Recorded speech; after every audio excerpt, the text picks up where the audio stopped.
Dr. Janowitz now dives deeper into the roles of those specific team members and accountability partners. Dr. Janowitz, tell us about these teams that we need to have. We need to have our healthcare team and our sick care team. That's right. What does that mean? Yep.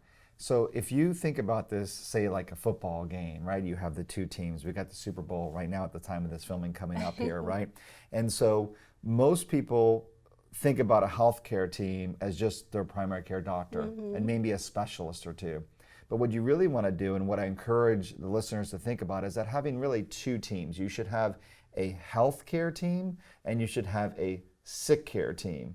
And a lot of us have good sick care teams. Maybe you have a primary care doctor or an urgent care doctor that you might go to on occasion, or you might have your specialists that are helping you when you're in that crisis. So there's that sick care or crisis care model. And unfortunately, our American healthcare system is very much reactive and crisis care model. And then as a consequence, the consumers of that model are that same way. They're going to a doctor only when you're sick. I mean, if you said to somebody, you said, hey, you go to your primary care doctor and say, I feel great. My energy is awesome. I'm sleeping well. Things are really working great in my life. I have no symptoms.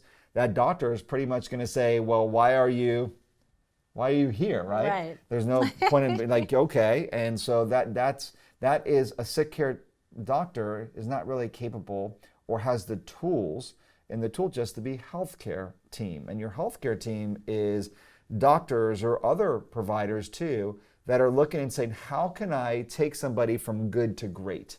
How can I improve function? How can I improve vitality? I mean, my belief system is there's always another level of how you can become healthy and vibrant and strong. And it's like an onion. As you unpeel a layer of your health, there's just like that next game that you can do, right?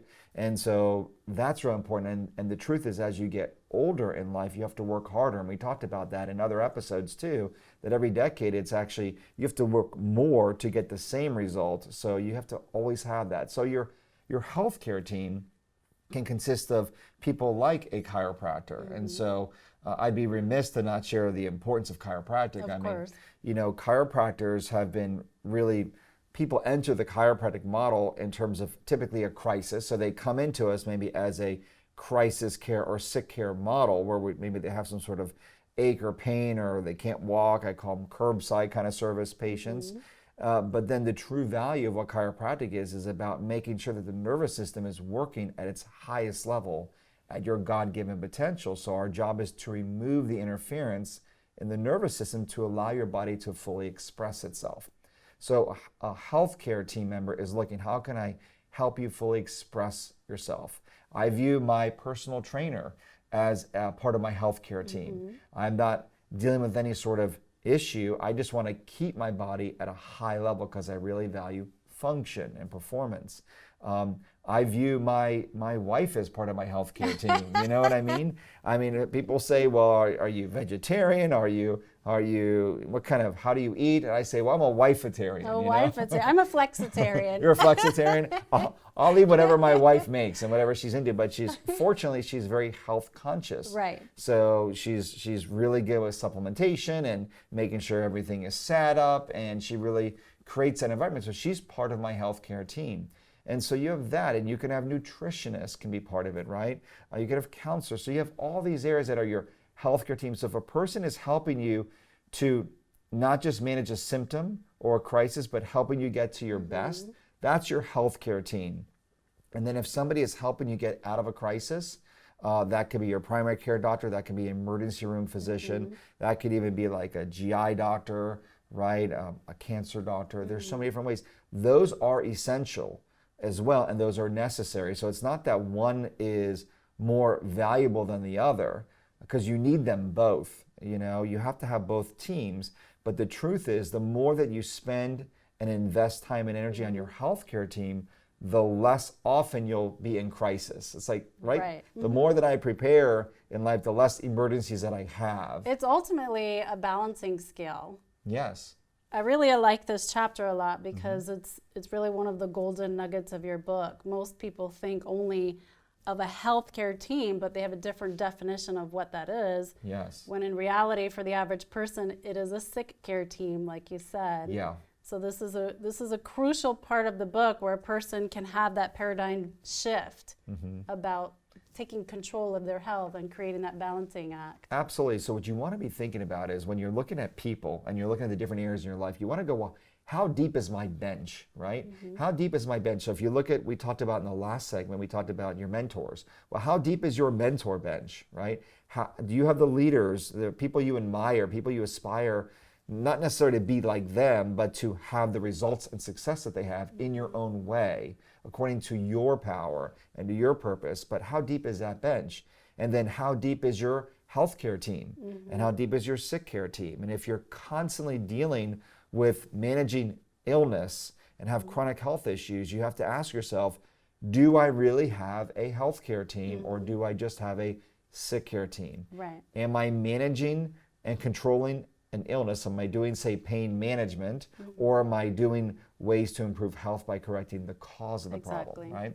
So looking at your benches, that's what I hope this segment is I want the listeners to be inspired to really start asking them in all the different people areas that we'll be going through, how deep is your bench? And you'll see that the areas in your life that you're doing successful in, your bench is great. You got a deep bench. Like if you're doing good in a particular area, say spirituality or in fun or in your relationship with your significant other or your friends, you're probably doing very well if you have a strong bench. And if you don't, then you're probably not. That makes sense. Yeah. I've never heard it that way before. Yeah. Awesome. Awesome. Now you talk about adding an accountability partner to that team. What does an accountability partner do? What does that look like? Who should that be? Yeah. So it could be really so many different people. So when we look at things like health, you want to have accountability partners. So one can be your doctors, right? So unfortunately, a lot of doctors don't fulfill that role. They're busy just figuring out what you need, prescribing it, and then you're on your own. In our practice, people see us, at the beginning, they might see us 3 times a week. So we can add that layer of accountability. We have systems in place. So we can offer that. But your friends can offer that. Like if you had a workout partner, right?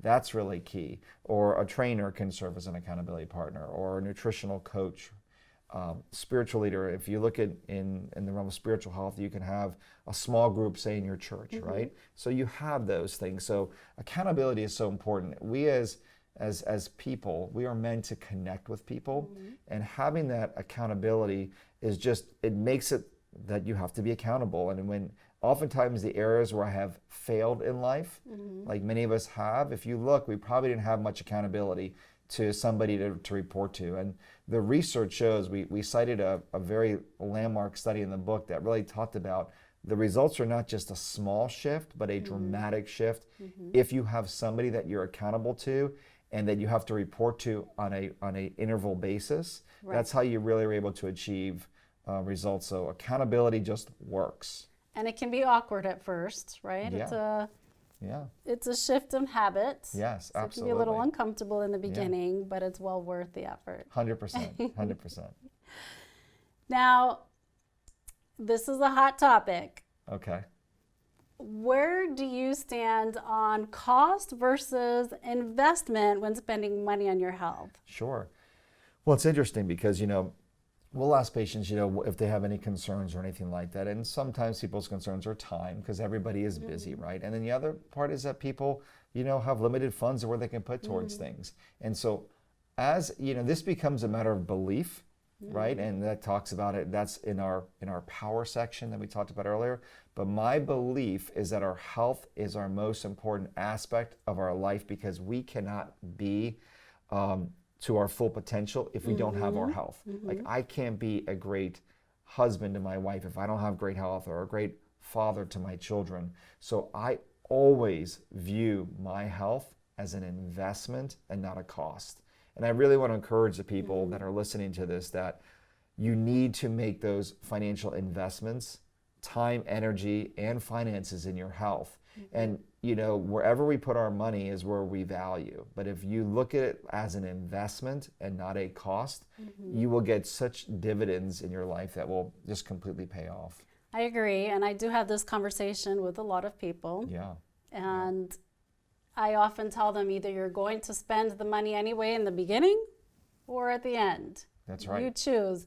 The difference is you might suffer during That's that right. process if you don't spend it in the beginning. Yeah, of the problem. we have to encourage our patients, if they're coming in pain and they have some issue that's been progressive, right? Because most of these issues in the spine and nervous system are progressive. I tell a patient it's never going to hurt less or cost less than it does now. Right. So you might as well make that investment now. And it's always a little bit of pain to make that investment. I like to be financially responsible. However, wherever I put my finances is where I focus. So if I'm focusing on my health, if I invested in my health, guess what? I'm going to get better health. And I think that helps with the accountability also. Absolutely. If you invest in yourself, then it adds that level of accountability to Yes. producing good results. Yes. Otherwise, 100%. Exactly. 100%. Yeah, that's great. Now, you mentioned in your book as well that you are who you surround yourself with. Yes. Tell us about that. Yeah. There was this great doctor that I remember studying when I was in chiropractic in my early training there.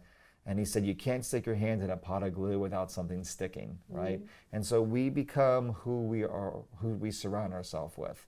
So if you really want to see your values and what you believe in and your preferences, look just around you, look at your circle, because you are attracting people that are consistent with your values, your preferences, your beliefs, all those areas. So if you like what you're around and you like what you see, then that is validation of what's going on in your life. And if you are not happy with your circumstances, then you have to see what's going on, and maybe you need a value clarification or a purpose clarification or a vision clarification. So you do attract those people, and those people's values attract onto you. So if someone's in a rut, it's important to perhaps take a look at who they're surrounding themselves with and how those people can be impacting them.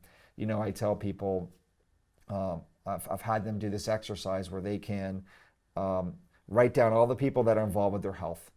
Okay, so if they're working on health, for example, or their healthcare team, right?